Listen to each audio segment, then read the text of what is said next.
안녕하세요. 진노무사TV의 지현우 노무사입니다. 여러분들이 이제 노동사건이 발생을 해서 노동사건을 노무사나 변호사에게 위임하기로 결정하셨다면 반드시 고려해야 될 사항들이 있을 텐데요. 첫째로는 수임료가 있을 테고요. 두 번째로는 어떠한 노무사나 노무법인의 사건을 맡겨야 하는지에 대해서도 이제 궁금하실 것 같은데요. 노무사가 노동사건을 수행하는 경우에는 크게 세 가지가 있을 것입니다. 첫 번째로는 임금체불, 직장 내 괴롭힘, 직장 내 성희롱 등 노동청에 가야 되는 경우가 있을 거고요. 해고라든지 징계처분이라든지 전보처분에 대해서 다투고자 할 경우에는 노동위원회를 가셔야 될 테고요. 세 번째로는 일하다가 다치신 경우에는 근로복지공단에 가셔서 산재 신청을 하셔야 될 것입니다. 이 모두 노무사나 노무법인이 조력을 드릴 수 있는 부분이고요. 위임을 결정하셨다면 노무법인이나 노무사 분들이 수임료를 말씀을 주실 거예요. 그 수임료는 일반적으로 착수금과 성공보수로 이제 구성이 되어 있을 것입니다. 노무사가 받는 수수료라든지 수임료는 법에서 정한 바가 없기 때문에 시장 가격에 의해서 결정이 되고 있습니다. 물론 노동사건의 경우 금액 자체가 그렇게 크지 않기 때문에 착수금이나 성공보수를 포함한 수임료도 그렇게 높지는 않을 것입니다. 사건의 난이도에 따라서 수임료가 많이 올라갈 수도 있는 점은 여러분들이 반드시 참고하셔야 될 것이고요. 저희 법인의 경우에는 저희 사건 수임료에 대한 가격표가 있지만은 사건의 난이도에 따라서 플러스 마이너스를 하기도 합니다. 통상적으로 노동자에 대한 노동위원회 사건 착수금은 150만원에서 400만원 사이에서 결정이 되고요. 성공보수는 임금 상당액이 걸려있는 사건의 경우에는 임금 상당액의 20% 내지는 30%를 저희의 성공보수로 받고 있습니다. 물론 사건을 성공하지 못하고 지는 경우에는 저희도 성공보수를 청구할 수 없고요. 여러분들은 착수금에 대해서 반환을 요구할 수가 없을 것입니다. 착수금은 말 그대로 그 사건을 이제 수임을 받고 그 사건에 들어가는데 쓰이는 비용들이기 때문에 여러분들이 원하지 않는 결과를 받는다 하더라도 따로 돌려드리진 않고 있습니다. 그렇다면은 저희 법인은 통상적으로 근로자 측의 사건의 경우에는 150에서 400만원 정도가 착수금이고 성공보수는 15%에서 30%까지 받고 있고, 간혹 임금 상당액이 없는 사건의 경우에는 착수금과 동일한 정액으로 성공보수를 정하기도 하고 있습니다. 수임료는 여러분들이 맡길 사건의 난이도에 따라서 충분히 달라질 수 있다는 점을 반드시 이제 알고 계셔야 되고요.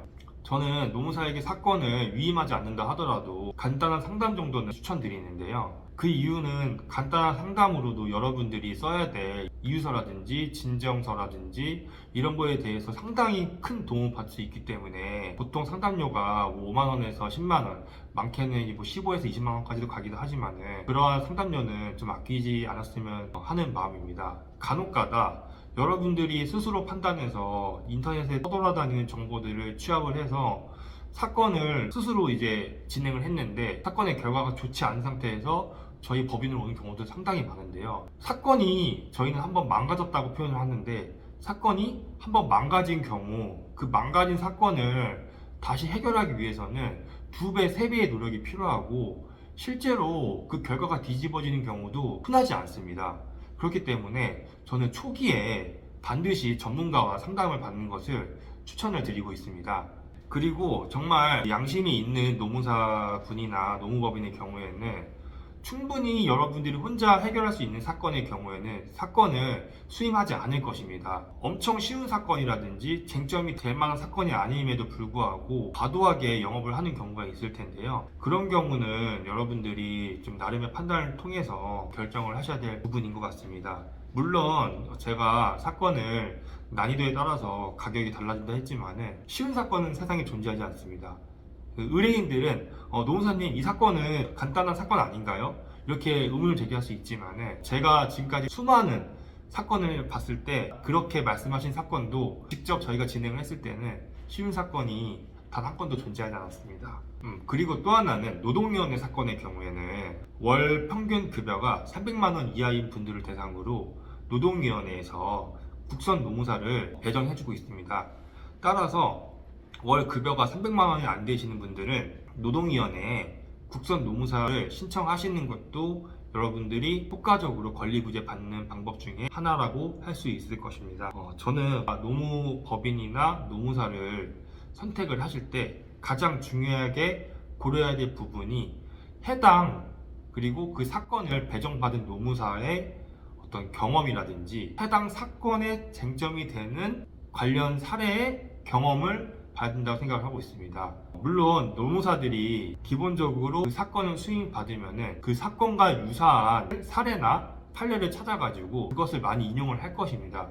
그러나 더 중요한 것은 어떤 그 문헌 자료보다 그 사건을 실제로 수행해 보면서 몸소 느낀 바를 그것을 서면에 담는 것은 하늘과 땅의 차이라고 할 수가 있을 것입니다. 예컨대 정보 처분을 받았어요. 정보 처분을 받은 경우에 업무상 필요성과 생활상 불이익을 비교 교량해야 되고 근로자와 성실한 협의를 거쳤는지 여부를 따져봐야 되겠지만은 업무상 필요성이 얼마나 큰지에 대해서는 여러 가지 판단 요소들과 사례들을 알아야만 그것을 효과적으로 주장을 할 수가 있을 거고 생활상 불이익도 마찬가지예요.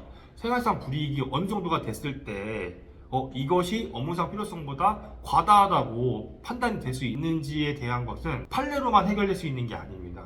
그것은 사건을 많이 수행함으로써 그 노무사에게 축적된 데이터에 의해서 나오는 것이지 판례로서 나오지 않기 때문에 반드시 해당 사건을 수행해본 이력이 있으신지 여쭤보는 게 여러분들이 노무사를 수임하실 때 반드시 고려해야 될 사항이라고 보고 있고요. 마지막으로 노무법인들이 이제 대형화되면서 노무사가 해야 되는 역할 역시도 분업화가 되는 경우도 종종 보이곤 합니다.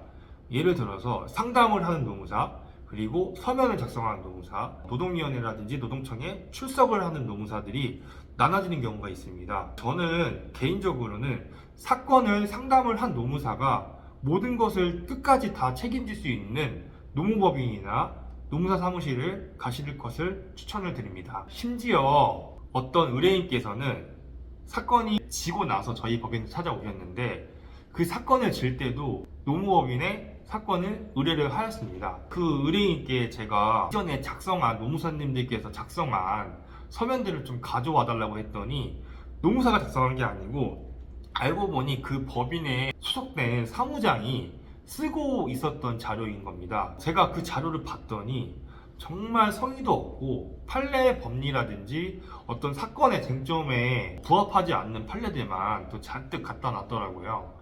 그래서 저는 아까 말씀드린 것처럼 그 사건을 수행해본 경험이 있는 노무사, 그리고 그 사건을 처음부터 끝까지 책임져 줄 수 있는 노무사를 찾아가실 것을 반드시 추천을 드리고 있습니다. 저희 법인 같은 경우에는 저나 저희 법인에 소속된 노무사님께서 사건의 상담부터 사건의 해결까지 책임지는 책임제 노무사를 운영하고 있습니다. 만약에 사건 수임을 노무법인에 결정하기로 하셨다면 이러한 법인에 오실 것을 추천을 드리고 있고요. 노무사를 수임을 하실 때 물론 저희보다 수임료를 낮게 받는 것도 존재하실 겁니다.